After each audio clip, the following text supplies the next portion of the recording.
Wow. I'm excited for you to hear from my new friend, Hadassah Treu. She shares about coming to faith in Bulgaria at 17 in communism. And she shares about her faith, how it's carried her throughout her life, how it's carried her through seasons of grief, seasons of loss, seasons of challenge. But wow, I'm so excited for you to be encouraged today by my new friend, Hadassah. Welcome to Belief Builders. I'm Matthew Eford. Join me as I sit down with individuals who have found strength, direction, and purpose through their faith. We'll look at the moments that tested their beliefs, the experiences that strengthened them, and the wisdom they've gained along the way. Join us as we build our faith one conversation at a time. Welcome, everybody, to Belief Builders. I'm your host, Matthew Eford, and I have my new friend here with me, Hadassah Treu. I'm so excited to hear from her. She's got a great book that I'm excited for you to hear more about. But Hadassah, if you don't mind, those who may not know you, if you introduce yourself, and really, I'd love to hear your story of how you came to faith. Thanks a lot for your invitation. I'm happy to be here and chat with you. Yes, I'm a Christian author, blogger, poet, speaker. I live in Bulgaria. Okay. I speak 4 languages, and I have a master in international relations. And my story started long ago in my teenage years, how I came to Christ. I was living in Bulgaria, and at this time, this was a communist country. So there was not so much heard about God or church. And in these years, I struggled with depression, even with suicidal thoughts. And I have problems also in my family. So my family was quite dysfunctional. Okay. And yeah, it was difficult. But the most I remember, my main problem was that I felt a huge discrepancy of what I wanted to be, but I couldn't. So I wanted to change my thoughts or how I feel or whatever, but I felt powerless to change myself, so to say. And yeah, I then placed kind of ultimatum to the universe because I really didn't know God or the God of the Bible, let's say. Sure. And I prayed, I think, for half a year. So this prayer that if there is a God, I want him to show himself to me in some way so that I see that my life has some meaning or purpose. Otherwise I was playing with suicidal thoughts, as I already mentioned. Wow. And yeah, this went for approximately half a year. And then through a series of coincidences and I would say divine encounters, some schoolmates of mine, not in my class, but in other classes, but in the same school, they brought me to an evangelical church, to a meeting there. Wow. And for first time, I heard the gospel of Jesus Christ. For first time, I heard it as it is, and I responded immediately, so to say, in faith. Obviously, God has been preparing me in this time. And this marked the beginning of my journey with God. So when I was 17. That is fascinating. And I love to hear, that you had this desire in your heart, right, to reach out to know who God is, and that you have faithful classmates of yours who say, hey, we want to bring you and we want to introduce you. It's amazing how God works. So since then, Hadassah, how have you allowed, one of the questions I'd love to kind of get is, how do you allow your faith to influence your daily life, your daily activities, day-to-day life? How does your faith in Jesus Christ, how does that influence you? Yes. I would say that it's more than influencing me because I consider my faith as the core of my life, as the center of my life. So my relationship with the Lord, it's really the most important thing to me. And everything goes through this prism, every decision, every step that I take, everything goes through this because I have decided for myself that my relationship with the Lord is my top priority, my number one goal, so to say. Okay. I define myself, and this is how I want to live, as the bond servant of Christ. So doing His will the most important for me. And of course, when you think in this way, then there is no other way but to involve God, to involve the Lord in all possible decisions, actions, the way we do life privately and professionally. And I love very much, one of my favorite heroes in the Bible is Nehemiah. Okay. Because I personally define him as a person of prayer and deeds. And I saw in his life how prayer and deeds always come together. So he prays before he acts, and then during whatever he's doing, he's again praying.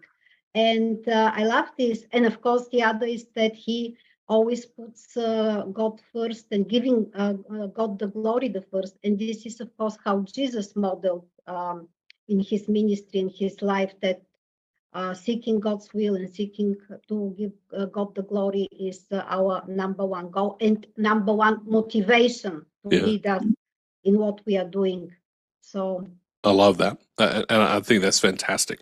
And I love the distinction, right, with Nehemiah, that he is a man of prayer and he's a man of action. That so often as believers, it's easier just to say, I'm going to pray about it, I'm not going to do anything. Exactly. And if we were being really honest with ourselves, there's an open door right in front of us that God's called us to step into, and we're using our prayer to discount moving into action. So I love that you brought that out. Hadassah, talk to me about your daily practices. What are some habits or practices that have been instrumental in helping you build your faith? So you as a 17-year-old young lady, you come to know Jesus Christ, and as you grow throughout your life, what are some things that you can look back to and say, this was really impactful in helping me grow and develop my faith? Yes, it may sound quite like a cliche, but I need to say that the two pillars that really build my faith, actually I will add a third one a bit later, but the two pillars, Bible study and prayer. But how this developed with me is that as a very young believer, I didn't have, of course, a consistent knowledge of the Bible or actually even what the Bible was teaching, but I was very hungry for God's word. So I was memorizing a lot of verses, I was praying these verses, but I didn't have this consistent, let's say, theology. But later on, I started to read the Bible really consistently from beginning till the end. Also, to involve myself in real Bible study with online studies, with different books, with different teachings. And I think this was very helpful because it changed really the way that I think. It renewed my mind, as the Bible puts it. And it really changed my thinking from fear-based to faith-filled thinking, and aligning my thoughts with what actually God thinks about everything. This is the important. And I start my day usually now, perhaps the last 15 years, I start my days always in the same way. So with my notebook, with my Bible, I read different passages. I have sometimes I use daily reading plans, or sometimes not, depends. And then I study this passage, I make notes, how I feel, what God is speaking to me, or I go further researching, for example, the different translations or the original Hebrew, I make notes. And then I usually make a personalized prayer out of this. And very often I pray this as a prayer back to God, or make a personal declaration of what I'm reading, depends on the text. I also journal a lot my feelings, my thoughts, and try to commune with God, not only through normal prayer, but really through journaling. And then I finish this with prayer. And for prayer, I want to say that, of course, our prayer life is developing with years. I guess it's relevant for everybody that our prayer life develops. as our relationship develops with the Lord. And we have perhaps periods or seasons when we draw near and then draw a little bit back from the Lord. And so coming and going a little bit, perhaps, I don't know. Yeah, no, I totally agree. Yeah, but I think it's normal in all our relationships to have this a little bit of two steps closer and then one step back, perhaps, I don't know. But my prayer life, what I learned and what I actually tried to cultivate, and it was a struggle for me for some years, is really to be truly authentic and transparent with the Lord, without any masks or pretenses, to be real me, to bring everything to Him, what I think, my fears, concerns, feelings, things that I actually don't even want to admit or share with myself, because there are such things. So I think this was this brings such a freedom to be fully yourself, because I think the relationship with the Lord is the safest environment. He is the safest person whom we can truly open and be ourselves without any fear of being condemned, judged, or whatever. I love that. Yeah, I think that's fantastic, fantastic advice. So, what have you found? What advice would you have for somebody who's listening to this that says, I love that, I hear that, but I'm struggling. I'm struggling in my faith. I'm struggling in my life. I'm just in a place of just struggle. What advice would you have to them? Yeah, the truth is, we don't want to hear, but life is a struggle. We are going every day through struggles, and this is nothing extraordinary. This is nothing we should be surprised about. And actually, this brings me to the third pillar of practice that I want to share about how to grow spiritually and what to do and how to draw closer to the Lord. And I think this third pillar of practice is seeking the Lord and staying faithful to Him in our struggles, in our pain, in our suffering, in adversity. Because it is logical, and Jesus also said this, if we want to grow a strong faith, we will be tested. I mean, if we want to be resilient, we will go through adversity or through different tests. We can't have a comfortable life without struggle if we want to grow strong. This is the principle we see in the fitness, for example, in the gym. We need to lift some weights in order to build muscle. It's normal. This is how things are going. But I think this discipline really to make this commitment and this decision, to stay faithful to the Lord in our pain, in our suffering, to draw closer to Him, to seek Him, to seek His will, to submit to His will in His doings in our life, although we don't understand or we don't like it or it hurts.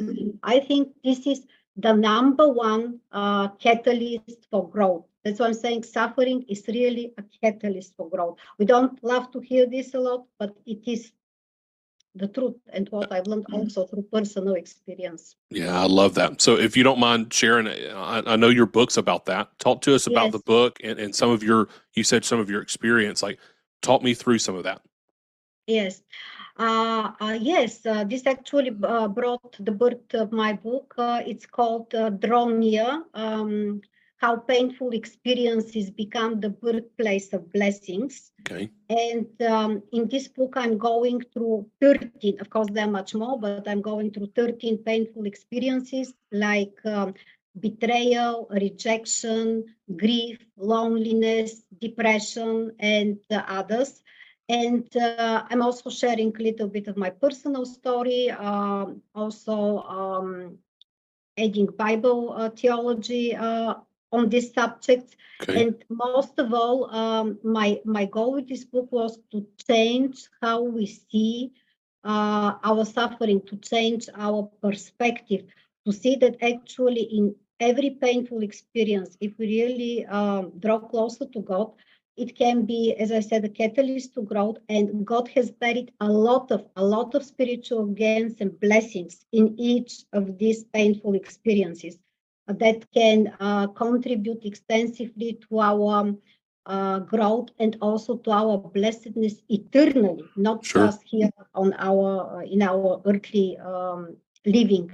And I wanted to show this, that there are losses. Of course, there are losses with each painful experiences, but there are also a lot of gains. And usually the gains are outweighing the losses if we just choose to follow God's process and to draw closer to His heart and receive His strength, wisdom, and all this transformation and good changes He is doing in us. And because I said I went through this also personally, yes. Unfortunately for me, but maybe fortunately for my readers, I have personally experienced all of these things. As I said, I struggled with depression many rounds in my life. I had also a certain period of time when I was diagnosed with anxiety disorder and panic attacks due to my unfulfilled desire to become a mother. This was a struggle, so 5 years struggle with infertility and this unfulfilled desire. I have also experienced betrayal, rejection, and the biggest trauma in my life, the most recent biggest trauma, was 4.5 years when I unexpectedly lost my husband and my best friend. So now I'm also on this grief journey. So I'm struggling with this, and I'm learning really to trust God in all this and to see every problem or struggle as an opportunity, not as a punishment, not as a torture, not as it is of course bad, but it is also an opportunity to press into the Lord and to grow into Him. Tell me about your husband. What was his name? His name was Thomas. He was an Austrian. We lived in Austria for 15 years. Wow. Yeah, and after that I moved to Bulgaria, and he was the love of my life and really my best friend, my best supporter, and the closest person I actually had. And I'm still learning how to navigate this grief journey. What I found is that it's very dangerous, quite treacherous, and there are no formulas for going on the grief journey. A lot of ups and downs. Definitely lots of ups and downs. My wife and I, our second son passed away in 2020, and something that we've learned through our journey of being on this side of having a son in heaven is this idea of like the waves come, right? That it's not a linear, I'm just going to slowly get better. It is some days are good and some days are hard. And some days are dark, and it's just, there's not a formula. I'm glad that you brought that out, and I appreciate you sharing about your husband. So, what's something that y'all enjoy doing? You said you lived in Austria for 15 years. Yeah, I lived in Austria for 15 years with him, and then I felt prompted by the Lord. Really, this was quite a clear leading that I should come back to my homeland, so to Bulgaria, where my relatives live, and also I have a lot of friends, and I think perhaps also a better or broader support system, or at least it seems so. I started my new life as a widow, and as I already mentioned, I don't have children either, so we didn't have biological children. We couldn't also adopt. This is a story in itself, but this is now my life, to learn to live as a widow, and what actually was the main turnover in this journey is that there was a point, perhaps in the first year or something, that I really decided and said to God that I wanted this pain is not in vain, and I want to use it, that He uses actually for my good and for the good of others, that I want to help others through the things that He is teaching me and what is He showing me. And I think this brought quite a measure of peace and of I can't say happiness, but joy. Sure. Yeah, we were actually talking in our small group yesterday at church about this Yeah, idea of peace, right? And I was sharing about some stuff that yeah, our family's gone through and is going through. And there is the idea of the God of peace, a peace that surpasses all understanding, is not that it removes us from the circumstances. No, It doesn't remove the storm. It just no, helps carry you through the storm.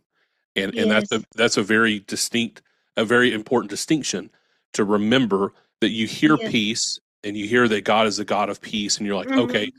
I'm going to come to Christ and everything's going to be good. Everything's going to be great. Everything's going to be happy. It's going to be peace sign. We're good to go. And it's no, that's not actually at all. That's a No, pretty poor theology. And I appreciate you yes, sharing. I'm excited to get the book and to read it and to hear more about your story. And I appreciate you sharing that. But one thing I did want to make sure we pointed out, this yes, idea of coming back home for you with your mm-hmm. support system. Um, Mm-hmm. just for my experience, grief in and of itself is super isolating. Mm-hmm. And I want to encourage you, but also encourage everybody else who's listening. This idea of being in community is so valuable, right? That we were not designed to do life alone. We were No, designed to do life within community. And so I'm proud of you, and I just want to acknowledge you for saying, coming back. It would have been in many ways easier just to become super isolated and not to continue to step into this grief process and growing and learning, and moving and navigating life on this side of being without your husband, your best friend. yes, yes, yes, yes. Yeah, I'm still learning, I'm still navigating, but as I said, the Lord's message was so clear. I mean, this guidance was so clear. I can't even, when you hear something with absolute clarity inside you and you know you need to do it without any doubt. And of course, doing this and knowing that something is God's will doesn't mean that it's easy. Sure. Doesn't mean that it's without obstacles or that it's going like this. On the contrary, there were days and months that I didn't want to be here, that Sure. I felt it's not my place. It was even harder than I imagined. And sometimes this is the funny thing with God's will when we think about it. Think that if it's God's will, everything will be perfect. Oh, I think this is the shell of immature thinking a little Yeah. bit. But often God shows us that on the contrary, it's even when it's God's will, and when it's God's will, we should be prepared and we should actually expect opposition, obstacles, and difficulties, especially when he opens doors of opportunity to advance the gospel or to move us into bigger freedom and bigger growth. Then, of course, we have an enemy, and of course, there will be obstacles and opposition. Sure. But this doesn't mean that we're on the right road. Yeah, I completely agree that this life that we live as believers is not going to be a smooth, easy road. It's No. not. There are many instances all throughout Scripture. You see that in Jesus's life. You see that in his disciples' lives. You see that in the early church's life. You see that of Jesus told us that in this life you will have trials, you will have tribulations, but take heart, for I've overcome the world. And it's this idea of, I always go back to our son's name, who passed away, was Noah, and I love the story of Noah, and I love the idea of the ark. Right, the ark has been something that's been a big deal to our family, and it's this idea that God provided safety for Noah in the midst of the storm. It kind of mentioned it earlier but he still felt all of the storm. Yes, but he felt it. he was safe from it. So it's not that they just went to sleep and the storm went by. It's like, no, this was a dramatic storm, but God protected his family in the midst of it. So I appreciate you sharing that. And this is just out of my ignorance. Tell me about Christian faith in Bulgaria, if you don't mind. I mean, you mentioned earlier as a 17-year-old coming to faith in communism, but talk to me now, like what does the church look like overseas? We have a lot of folks in America that listen to this. We actually have people all over the world that listen to it, which is really cool. Yes. But talk to me about the church in Bulgaria. Give us some insights into that. Yeah, the official religion, the official state religion in Bulgaria is Christian Orthodox Church. Okay.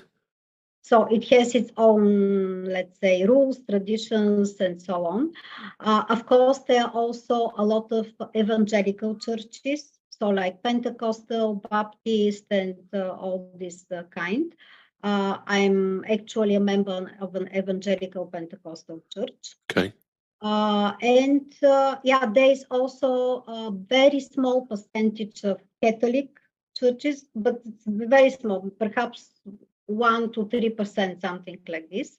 There are also Muslims in Bulgaria. Okay. Yeah, I think this is more or less the landscape. Cool. Yeah. Yeah, that's really cool. And it's encouraging, right? Again, I mean, the idea that this Christian faith is where everyone's called to it, and it's all around the world. And Yes, I love technology, and I love that we've been able to connect technology around the world. But it's this idea that God's message is the same today as it was yesterday, as it will be tomorrow for everyone, absolutely. all the way around the world. And He is the way, the truth, and life, and no one comes to the Father except through Him. So talk to me about, you said you're an author, you have your book. Obviously, we'll put that in the show notes. If people want to pick that up, I would encourage them to. I will be. You said you're a speaker and blogger. Tell me more about that. How did you get into that kind of rhythm? Is that after your husband passed, or was that before he passed? How did you get into that line of work? It was before he passed. I started officially this ministry, because for me this is a ministry, in 2017. And perhaps a year or two before, I think the Lord really heavily prepared me for this, because He imprinted a lot of ideas, visions, words. I have whole notebooks with this. So like a roadmap of what is He calling me. My husband actually was instrumental in starting my blog and writing, because he was very supportive, very encouraging, helping me with the technical things. Really, his belief in me was great. He was my biggest fan, let's say it like this. I love that. Yeah, and was praying together with me, was supporting me in every possible way. And I think this was really part of God's plan. So at least in the start, in the beginning, that He allows my husband to function as such support and helper, because then I'm doing this alone, so to say, Sure. after the past. And yeah, so I started first blogging in Bulgarian and in English the first 2-3 years. Then I moved mainly to English, because I felt God is calling me to concentrate and focus mainly in my writings and speaking in English, at least blogging wise. And yeah, and it all grew. Yeah, I'm a co-author of 13 books, poetry and other anthologies. I'm writing and contributing to a lot of sites like Proverbs 31 Ministries, Have You From Home, Encourage, At the Upper Room, and many others. Wow. I wrote 2 poetry books, and I got the Literature Award of the municipality in Pazarcik last year. Congratulations. Congratulations. Thank you. So, I mean,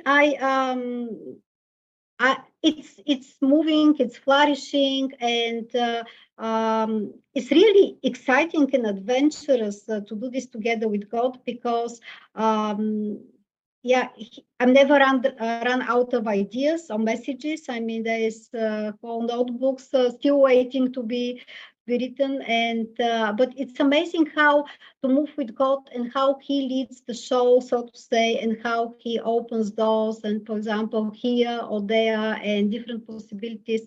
And it's really amazing. And most of all, the other what I wanted to share, and I'm so thankful for this, is that in this writing journey, God brought me so many friends, and He brought me in so many different communities. I really enjoy the fellowship with other writers, authors, speakers, podcasters. We always learn from each other, encourage each other, and this is really amazing. And this is what I really love. This part of the whole thing. Amen.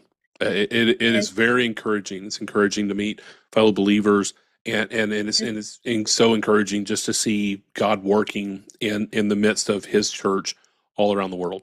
And I appreciate you sharing that. I will look forward to one day meeting your husband. He sounds like an amazing man.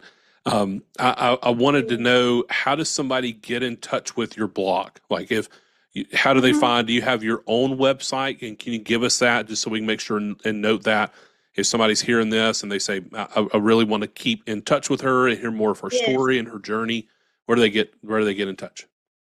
Yes, my blog is called onthewaybg.com. Okay. And also with On the Way BG, you can find me on Twitter, on Facebook, on Pinterest, and with Hadassah Treu, my name, I'm on Instagram. So these are most my socials. Okay. But on the blog, there are all the links and everything. That's fantastic. Okay, so one thing that I love to kind of get to as we're getting to the end of our time, and I want to be respectful of your time. Yes. Thank you so much for sharing with us and sharing your grief and what you're learning through your grief. You've been very open and transparent, and I appreciate that very much. What is two questions I love to kind of end on? What is a recent passage of scripture, book, or podcast that has really encouraged you in your faith, and maybe what's something that you learned from it?